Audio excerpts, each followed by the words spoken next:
Hey, hi everyone. My name is Sumit and I welcome you all to the Civils Club. So चलिए अपना discussion को continue करते हैं. Right, we were discussing the polity का revision series. ठीक है, Telegram channel the civils club को ज़रूर ज्वाइन कर लीजिए. यहाँ पे भी आई कीप पोस्टिंग आपका important stuff and time and again. तो यहाँ इसको सिविल्स क्लब को ज़रूर ज्वाइन कर लीजिए. चलिए on this note let us start of with the discussion. तो सबसे पहले याद रखिएगा, suspension of fundamental rights other than article 19 that requires a parliamentary approval. ठीक है, आर्टिकल 359 में ये चीज़ यहाँ पे लिखी गई है. ठीक है, आर्टिकल 19 तो देखो ऑटोमेटिकली सस्पेंड हो जाता है, बट अदर फंडामेंटल राइट को अगर सस्पेंड करना है तो that requires a parliamentary approval.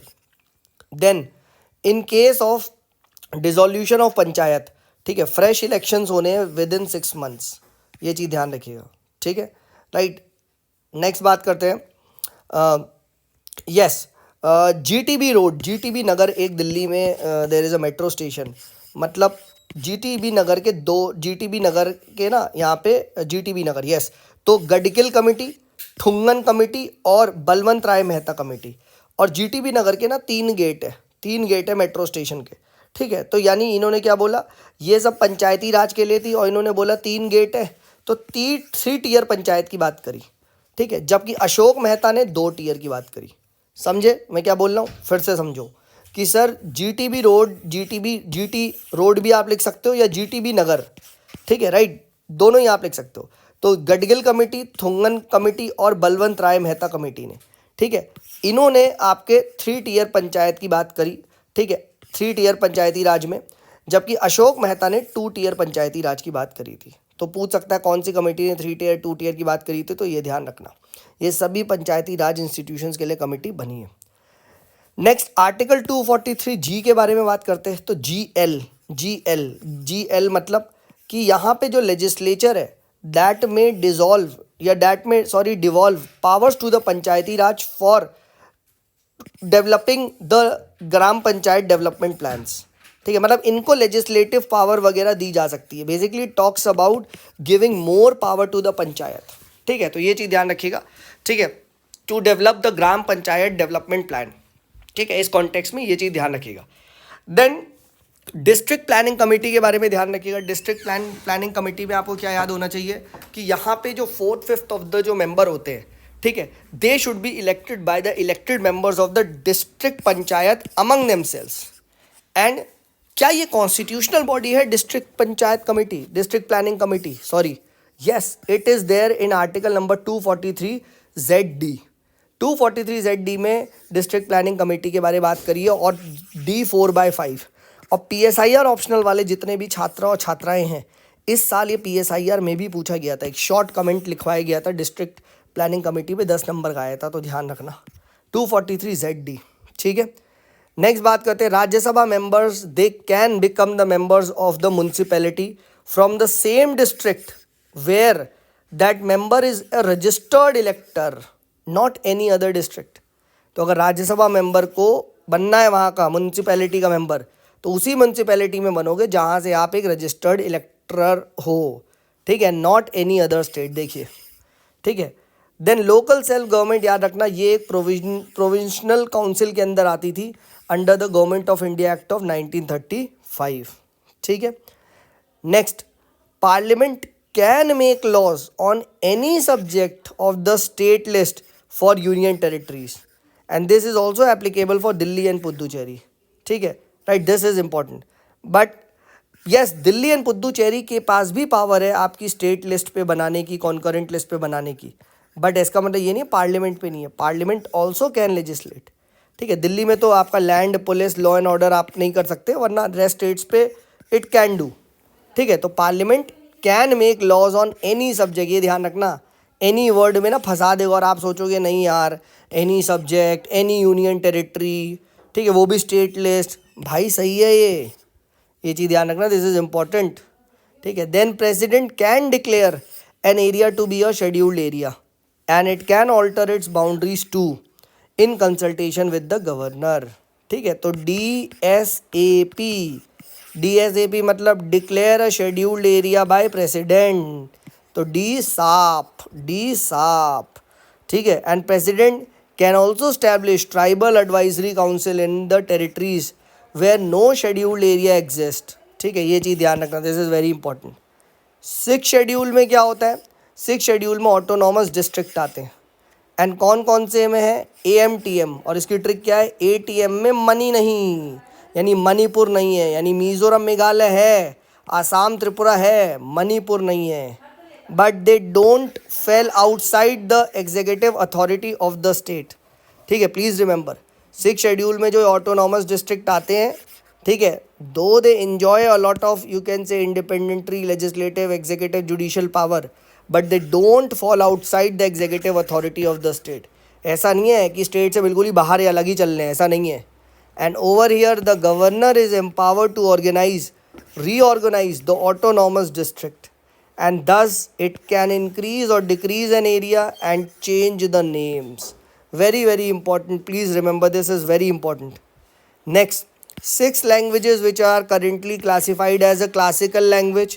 तो प्लीज़ रिमेंबर इसकी ट्रिक क्या है, एस के टॉम और टी में टी को T2 लगा दो, यानी एस से क्या होगा, संस्कृत, के कन्नड़ा, टी 2 बार है, तमिल, तेलुगु, ओडिशा, मलयालम। मणिपुरी मत मार देना भाई प्लीज़, SK टॉम, T2OM, ये चीज़ ध्यान रखो, कभी गलत नहीं होगा। ठीक है, SK टॉम। ठीक है, fine. Then district councils, they are under the 6th schedule. ठीक है, and they can make laws on, you can say, social customs. ठीक है, बट इन लॉज को क्या होना पड़ेगा, they need to be require the assent of the governor to become the act. Please note, also they can make laws on land, forest, कोई अपना social custom वगैरह, but they too require the, you can say, assent of the governor. तो this is very very important. ठीक है, then national commission for backward classes, उसके chairman का जो tenure होता है वो 3 साल होता है, please remember. Then 82nd constitution amendment act 2000 ने क्या बोला था, it lowered the qualifying marks for promotion of SC/ST। ठीक है, ये चीज़ ध्यान रखना, 82nd कॉन्स्टिट्यूशन अमेंडमेंट एक्ट 2000 का। ठीक है, then next, tribal advisory council, it is under the 5th schedule and this is for welfare of the schedule tribe. क्या सर इनके पास मैंडेटरी आपके इनके जो वो होते हैं recommendations, no sir, they are only advisory in nature and they don't make laws, they just advise the state government, और यू कैन से जो आपके गवर्नर वगैरह हैं, ताकि ट्राइब्स का वेलफेयर करवाओ। ठीक है, बट रोल केवल एडवाइजरी रहता है। ठीक है, जबकि आपका जो ऑटोनॉमस डिस्ट्रिक्ट काउंसिल है जो 6th शेड्यूल में बनती है, जो अभी हमने यहाँ पढ़ा, ये वाली डिस्ट्रिक्ट काउंसिल, दीज आर फिर भी क्वाइट पावरफुल बॉडी, इनको मिली है देखो लॉज बनाने की power, but yes the laws would require the governor's assent. Governor का एसेंट यहाँ पे लेना हमें ज़रूरी है। ठीक है, right, all right. Next discuss करते हैं एक और टेस्ट यहाँ पे, राइट, इसी का कंटिन्यूएशन में ले लेते हैं। चलो थोड़ा सा और डिस्कस कर लेते हैं कि जो CVC है, right, this is under the ministry of personnel. UPSC, CBI, SSC, Lokpal, ये सब भी मिनिस्ट्री ऑफ पर्सोनल में ही आते हैं, वेरी वेरी इंपॉर्टेंट। ठीक है, तो पूछा जा सकता है आपका CVC, UPSC, ये सब क्या है, मिनिस्ट्री ऑफ पर्सोनल में आते हैं। देन अगर आपकी पॉलिटिकल पार्टी रिकग्नाइज्ड है तो 40 स्टार कैंपेनर अलाउड है, अगर आपकी पॉलिटिकल पार्टी नॉन रिकग्नाइज्ड है तो 20 स्टार कैंपेनर यहाँ पे अलाउड है। Then for a period of, अगर 1 ईयर से ज़्यादा कोई भी टेम्प्ररी अपॉइंटमेंट करना है सपोज करो सरकार को, तो UPSC शुड बी कंसल्टेड, ये चीज़ ध्यान रखना। ठीक है, तो इवन फॉर टेम्प्ररी अपॉइंटमेंट्स अगर आपको आना है गवर्नमेंट में, राइट, ठीक है, स्पेशली ये जो टॉप पोस्ट वगैरह में, तो UPSC should be consulted. Then next, candidates to election, ठीक है, they take the oath before the returning officer of that particular, you can say, district जहाँ पे भी होता है ना। ठीक है, ये चीज़ ध्यान रखना, ऑफ दैट पर्टिकुलर कॉन्स्टिट्यूएंसी। ठीक है, तो रिटर्निंग ऑफिसर के सामने ओथ चलती है। Then Kerala was the first state to implement, और यू कैन से जहाँ पे मॉडल कोड ऑफ कंडक्ट हुआ था बहुत पहले 1960s वगैरह में। Then delimitation of the constituencies, electoral rolls, ये सब किस में आता है, RPA 1950 में, and not 1951, very very important. ठीक है, और आपका registration of political party, notification of election, by election, ये 1951 में आता है। ठीक है, तो ये चीज़ ध्यान रखना। नेक्स्ट बात करते हैं, लोकपाल का टेन्योर कितना होता है, 5 साल या 70 ईयर्स, जो भी हो जाए पहले। देन आर्टिकल 311 दो सेफगार्ड्स देता है सिविल सर्वेंट्स को। कौन कौन से? First, they can't be remove by an authority जो उनसे सबॉर्डिनेट रही हो। एंड सेकेंड, डिसमिस तभी किया जा सकता है जब एक इंक्वायरी हो और उस इंक्वायरी में जो वो सिविल सर्वेंट है उसको हियरिंग की पावर होनी चाहिए, उसको भी सुना जाए। बट एक चीज़ ध्यान रखना, एक एक्सेप्शन भी है, हियरिंग तभी किया जाएगा जब इंक्वायरी स्टेज होगी, not at the punishment stage. ठीक है, this is important. Then next है, president decide the strength of the UPSC and not the constitution. Also condition of service is also decided by president and not the constitution. ठीक है, next, age of retirement of जो UPSC होता है वही जो supreme court के जज वाली होती है, 65 ईयर्स। ठीक है, मैंने लास्ट टाइम पूछा था, आई थिंक किसी ने सही जवाब दिया था, 65 ईयर्स ही होती है सुप्रीम कोर्ट की जज। अटॉर्नी जनरल 76 होता है आर्टिकल। ठीक है, advocate general of the state होता है 165। याद रखना, वेरी वेरी इंपॉर्टेंट। ठीक है, एंड आई रिमेंबर मैंने आप लोगों से लास्ट टाइम एक क्वेश्चन भी पूछा था, क्या attorney general is the only officer जो कोई भी पार्लियामेंट का सेशन अटेंड कर सकता है?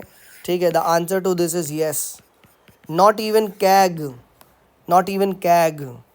ठीक है, तो advocate general of state is 165। Next, attorney general of state can attend any court within the state and not across India. Please note, attorney general of state में ये चीज़ याद रखना। ठीक है, सिर्फ स्टेट की ही कोई भी कोर्ट में वो अटेंड कर सकता है, ऑल इंडिया नहीं। Then civil proceedings against the civil servants, they can be, you can say started but only after 2 months का नोटिस। ठीक है, and criminal proceeding only after the prior permission of the president और the governor. ठीक है, तो ये चीज़ ध्यान रखिएगा। Then chairman of the finance commission should have experience in public affair, very important. और बाकी 4 मेंबर सर, तो एक जज होना चाहिए ऑफ हाई कोर्ट का, या फिर he should be a qualification ऐसी हो जो हाई कोर्ट के जज हो। प्लीज़ नोट, सुप्रीम कोर्ट का नहीं है, फंसा देगा यहाँ पे। सेकंड, उसके पास स्पेशल नॉलेज हो फाइनेंस की। थर्ड मेंबर, उसके पास इकोनॉमिक्स की स्पेशल नॉलेज होनी चाहिए। एंड फोर्थ, उसके पास वाइड एक्सपीरियंस होना चाहिए फाइनेंशियल मैटर्स इन एडमिनिस्ट्रेशन को डील करने का। बट चेयरमैन का याद रखना, यहाँ पे चेयरमैन की जो कंडीशन है कि he should be an experience in public affair, very very important, very very यहाँ पे इंपॉर्टेंट है, इसको मैं हाईलाइट भी कर देता हूँ। ठीक है, राइट। और यहाँ ये जज वाला हाई कोर्ट का जज होता है एक, सुप्रीम कोर्ट का नहीं होता, याद रखना, ये फंसा देगा यहाँ पे। ठीक है, बाकी तो आपको पता है, knowledge of finance, economics, financial matters, blah blah blah, तो वो तो आप कर ही लोगे। नेक्स्ट आगे बढ़ते हैं। NHRC, does it has its own staff? Yes it has. Investigating agency इसकी खुद की होती है। Then RTI, RTI repealed the freedom of information act 2002, और अभी आरटीआई अमेंडमेंट आया है 2019 का, तो उसके अंदर the tenure of the CIC, the state information commission, it has been reduced to 3 years instead of 5 years. Also the salaries, the condition of service, they would be decided by union government. तो इसीलिए कहा जा रहा है कि this is kind of compromises on the powers of the information commissioners and it would weaken the RTI. ठीक है, then school education quality index, ये किसने निकाला है? तो this is done by NITI Aayog. SECI index is NITI Aayog. Similarly export preparedness index किसने निकाला है? नीति आयोग। पूछ सकता है देखो इस तरीके से, राइट, ये 2 इंडेक्स याद रखना। देन आईएलपी कौन कौन से स्टेट्स में लगा है? अरुणा मामी। ठीक है, ये चीज़ ध्यान रखना। एंड आईएलपी लगाता कौन है? स्टेट गवर्नमेंट लगाती है, ये भी ध्यान रखना। ILPS, ठीक है। एंड कौन से एक्ट के थ्रू लगता है? तो it's Bengal eastern frontier regulation act. So ILPSB, IPL sub, S is for state government, B is for best friend यानी बंगाल ईस्टर्न फ्रंटियर रेगुलेशन, ठीक है। ILP सब बेस्ट फ्रेंड ऐसे याद रखना, BEFS। तो अब याद रखोगे कौन से पर्टिकुलर एक्ट है, this is important. Then preventive detention में क्या सर, जो लोग होते हैं वोट डाल सकते हैं, yes, through postal ballot. Then political parties can receive fund from the foreign companies, yes. ये जो फाइनेंस एक्ट वगैरह आया था इलेक्टोरल बॉन्ड वॉन्ड वाला, उसमें इट अलाउड FCRA का जो अमेंडमेंट हुआ था उसमें they can receive from the foreign companies. Then CIC जो होता है, this is appointed by the president, ठीक है, and it is a statutory body, ठीक है।